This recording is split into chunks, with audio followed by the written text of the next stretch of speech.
Tom here from Metalloud, and welcome to another 1 year later review. This time we are looking at Melanie Martinez's debut, Crybaby. Now, as I mentioned in my original review, I discovered Melanie Martinez because she did a cover of another one of my favorite artists, Marina and the Diamonds, and it really caught my attention because she had a unique take on the song that she chose, and it really was interesting. A lot of people know Melanie Martinez actually from The Voice. She was a contestant, I believe, on the 4th season of The Voice, and she got pretty far within that show, and I think that's kind of where a lot of people know her, but she kind of faded off for a little while from that until she came out with a song called Dollhouse and released a video for it, and that's where I started really kind of getting into her. It was a really dark song about a broken family and a broken home, but it was done in a pop style, so it was a really nice juxtaposition between the dark lyrics and the dark sound to it and the actual poppy instrumentals that were going on in the background and the melodies and things that she was creating within that song. And that's something that kind of carries over and really shows within this entire album. You have that song actually appears on this album. You have Carousel, which was another one off of the EP that she did with Dollhouse, that carries over to this album, and it's expanded on a lot more here on this album, Crybaby.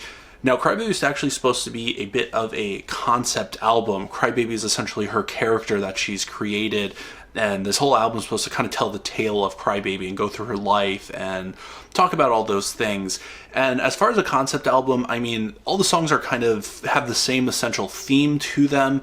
They're very, very dark songs most of the time, even when talking about normal subjects. She does it in this very kind of fantastical way, but there's really nothing that ties everything together, essentially. There's no real repeated moments or anything like that as far as what she was going for, which is to tell a story.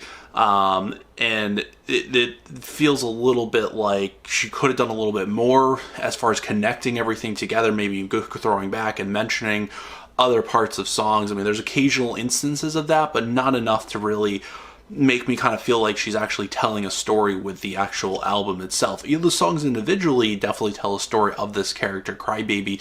That's something I really enjoy, but as a whole album, while they are thematically connected, there's no real connection back to any songs or anything like that.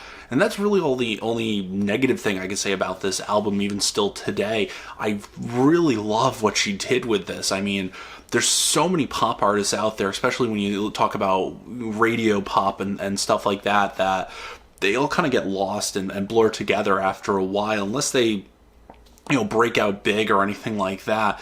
And it's definitely nice to hear an artist not really doing this bubblegum pop as you hear on the radio, and it doesn't feel corporate. It doesn't necessarily feel like this is something where it was produced to be an album that would just sell. It doesn't feel like it was formulaic or anything like that. It really feels like this is her baby, her passion, and you really get a sense of her throughout this album.